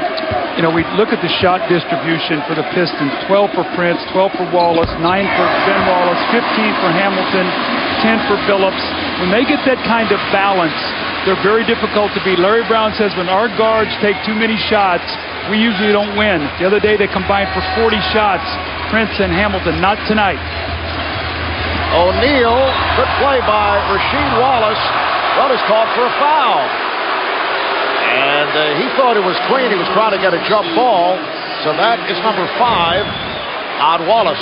Well, Rasheed's giving up about 80 pounds in here, so he virtually has no chance. He gets his arms tangled up, and he is furious about that call. Very fortunate not to get a technical with that reaction. Rasheed had a magnificent first half, and he's just had all kinds of foul problems. He has hardly played at all in this second half. Now 4 of 9 at the line. Rasheed Wallace will sit down. At one stretch, he hit 7 consecutive shots in the first half. Rasheed Wallace with 18 points. 88-76. Pistons with the lead. 6 minutes to play in the 4th. Detroit looking to tie the series at 2. They resume in Miami Thursday night for Game 5. Here is Billups for 3. Yes.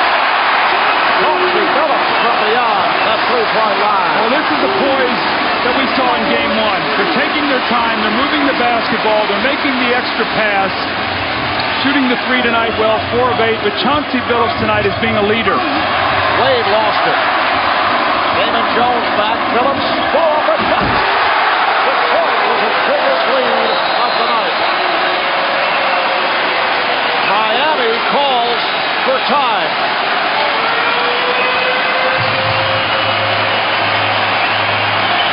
Doug, as you said, Detroit showing championship poise. You see the patience from McDyess. He feeds Billups for the long 3, and then Billups returns the favor, finding his partner.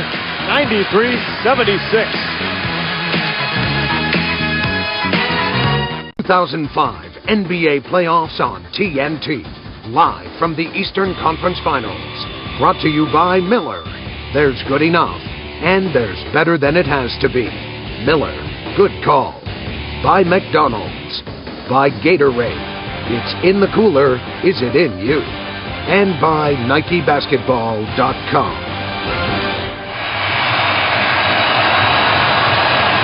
It has been an explosive night for the Piston backcourt combination of Rip Hamilton and Chauncey Billups, and there's been a storied history of stellar backcourts here in Detroit over the last 35 years. Dave Bing and Jimmy Walker combining from 1967 to 72.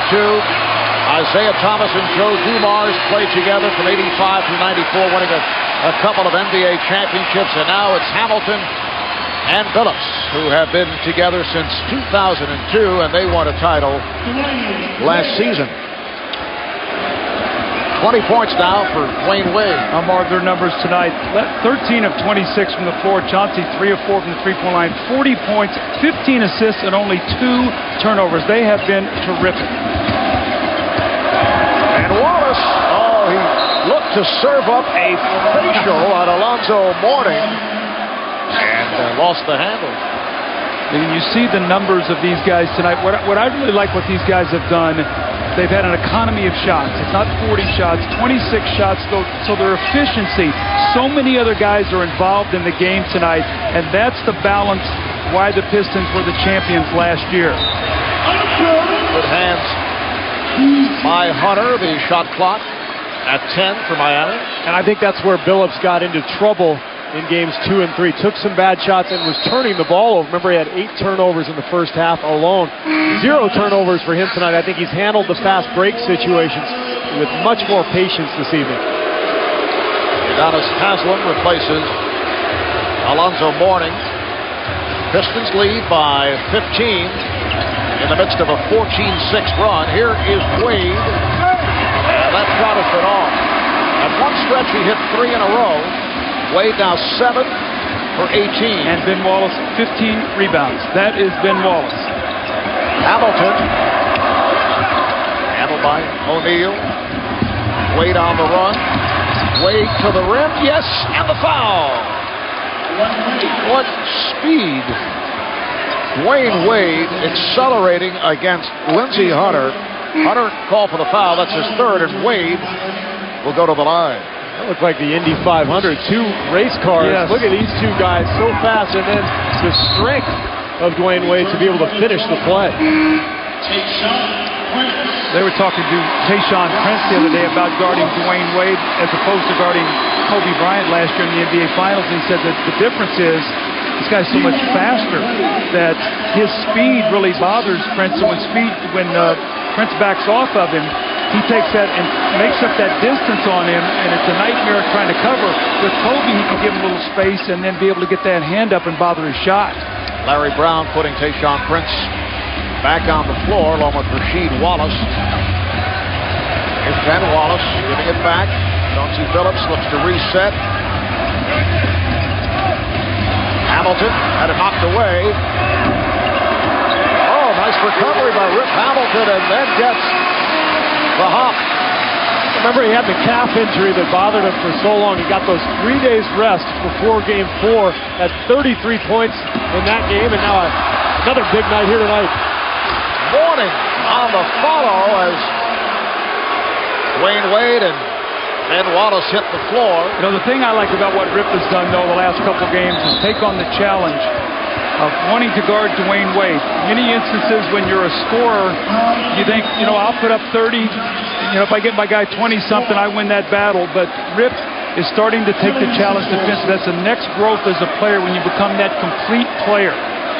Foul charged to Haslem. Both teams are over the limit, so Phillips to the free throw line. He's hit 3 of 3. National coverage of the NBA playoffs continues tomorrow on ESPN. It'll be Game 5 of the Western Conference Final. Spurs and the Suns. Coverage starting 9 o'clock Eastern Time. Phoenix staying alive with the win last night. And Thursday, right here on TNT, Game 5 of the Eastern Conference Final. The Pistons and the Heat.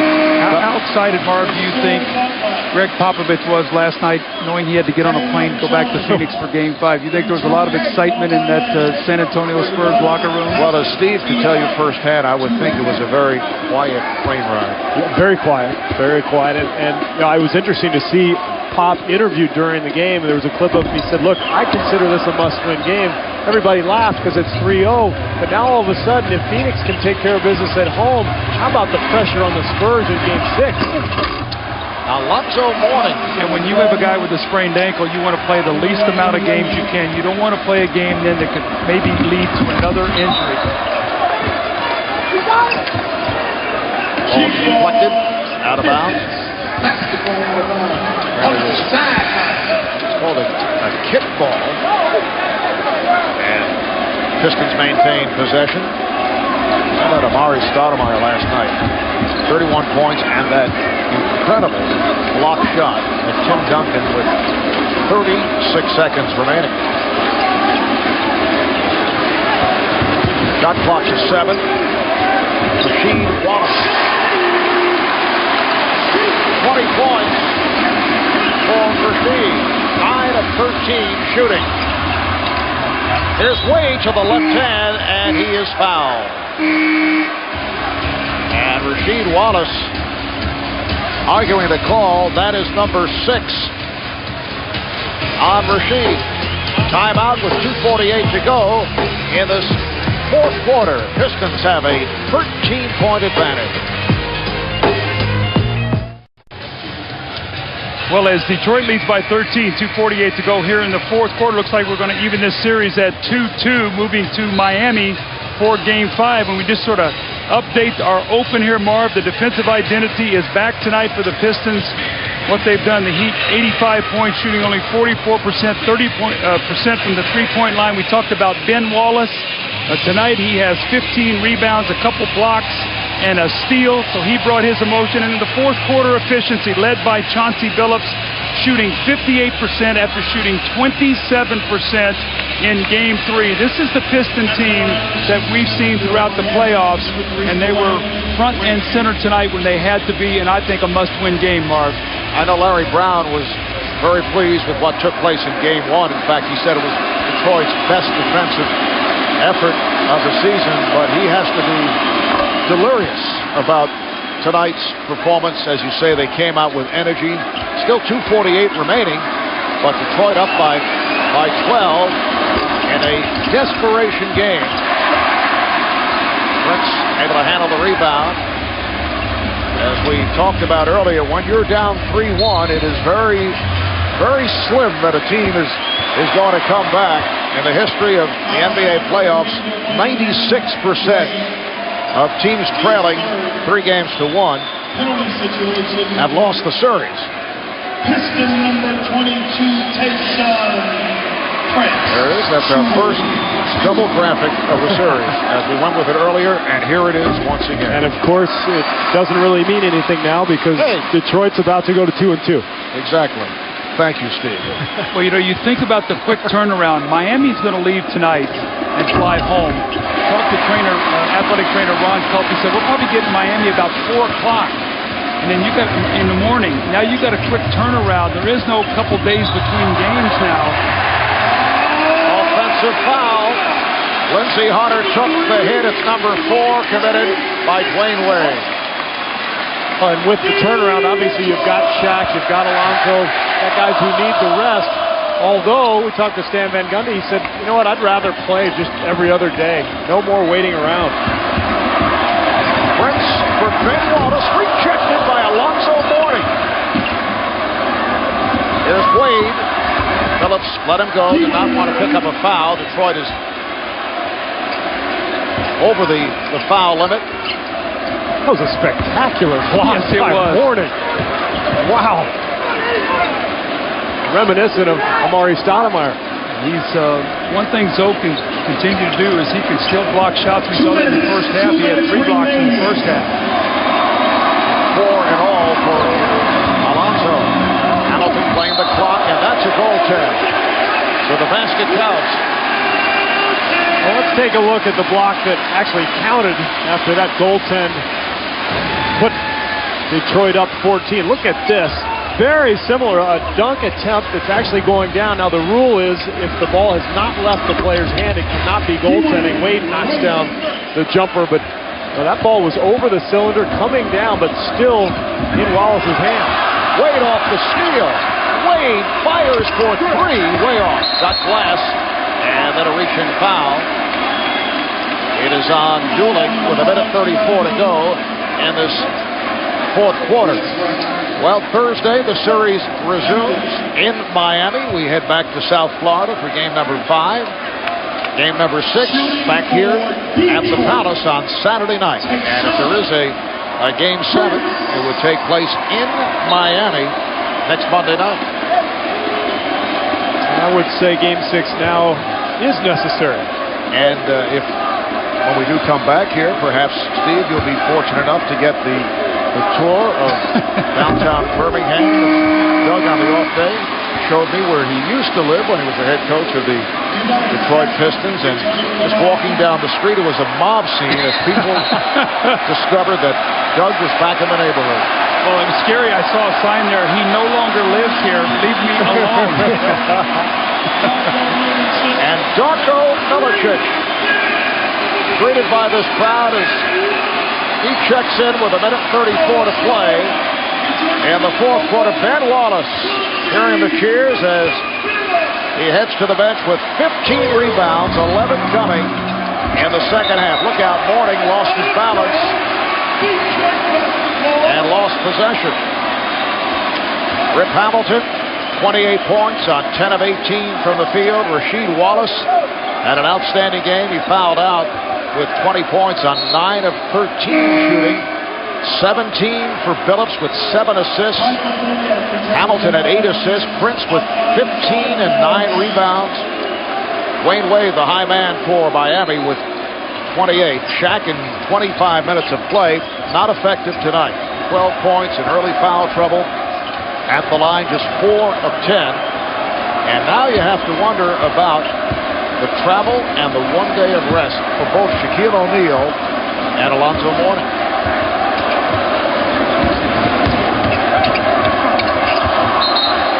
It was deflected out. And the officials checking with each other. Eric Stafford, so stay right here with 4 on the shot clock. Well, you mentioned the foul trouble for Shaq. I thought that changed the entire game. It changed Stan Van Gundy's rotation patterns, didn't allow him to get Zoe and Shaq together, and it allowed Detroit to really pack the paint and keep Dwayne Wade out of it. There's Arroyo.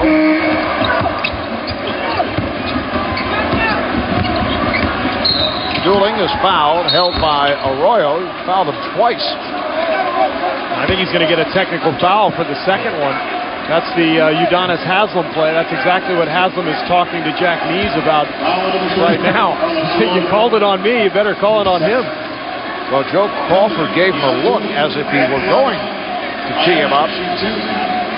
So just a personal foul, and Dooling will shoot 2. Steve, just to follow up on your point, I agree completely that this game changed when Shaq picked up those fouls. What Stan Van Gundy wanted to do, I mean, with his rotations, getting certain guys together. You know that Miami's going to come back with a vengeance in Game 5, but I'm not so sure the way the Pistons played in that first half. They were so good offensively, which was all led by their defense, and it will be interesting to see if they can go on the road with that same kind of mentality. We've seen it before. They're going to have to do it again if they're going to win this series. Miami headed for its first road loss in the postseason after winning their first 5, the 2 at New Jersey, 2 in Washington, the 1 here in Detroit.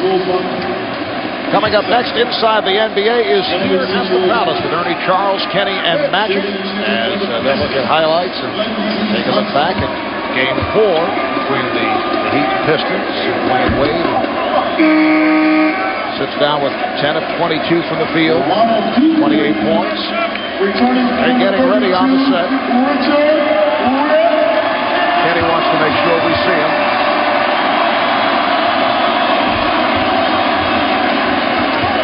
Final minute of play. The Detroit Pistons able to tie up the series at 2, and Dooling is able to take it to the rim. That hurt me when he came down. That could have been an injury. What balance by Dooling. It looked like he came down on that left leg. Watch him slap the backboard after the dunk. It's a beautiful move. He'll slap the backboard, and that threw him off balance. You're right, Doug. That's a scary play. I've seen people blow out knees falling like that. That's how Udonis Haslem hurt his finger. They were having a practice with no contact. He went up to dunk the ball and did what Joe Johnson did, caught the rim, spun himself up, and came down on his hand. That's how he dislocated that finger. I used to try to do that on layups, but I'd come up with air. I didn't even reach the foam, I don't think. Remember when you were in junior high, you hoped you could make a layup and touch the net. Right. And Steve has attempted that against his own children. They can't guard me, though, Marv. I've heard differently. Pistons lead by 10. They have led virtually all the way, up by as many as 17. This is Doliak. And we're down to a half minute remaining in the game.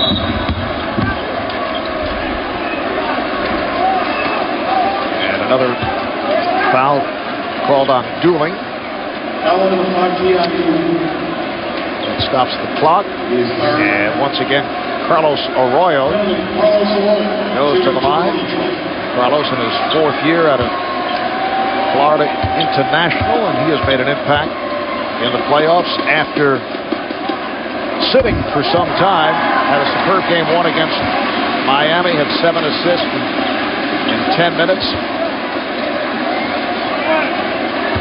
coming over from the Utah Jazz after spending some time with Denver.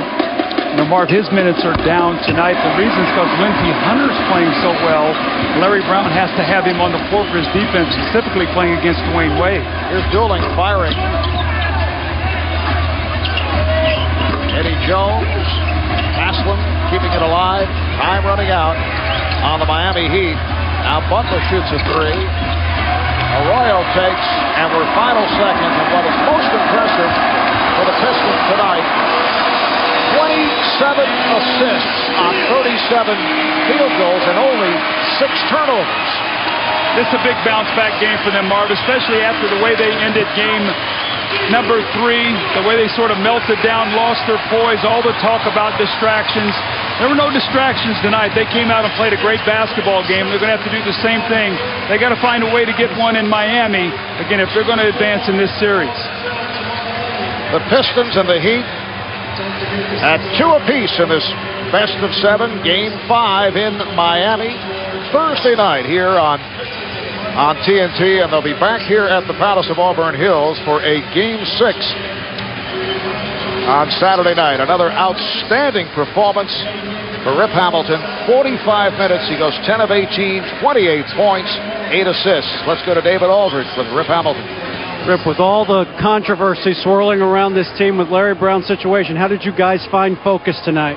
We just wanted to come out and play. You know, we thought we let one go last game at home. We came out and played aggressive from the beginning of the game, and that was key.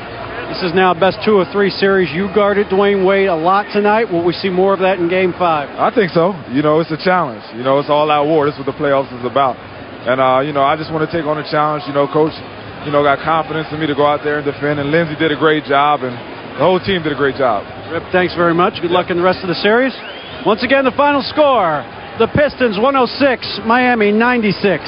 After this break, we'll take you to our studio crew here in Auburn Hills, where EJ and the gang are standing by with all the post-game analysis and reaction on Inside the NBA, presented by Hyundai.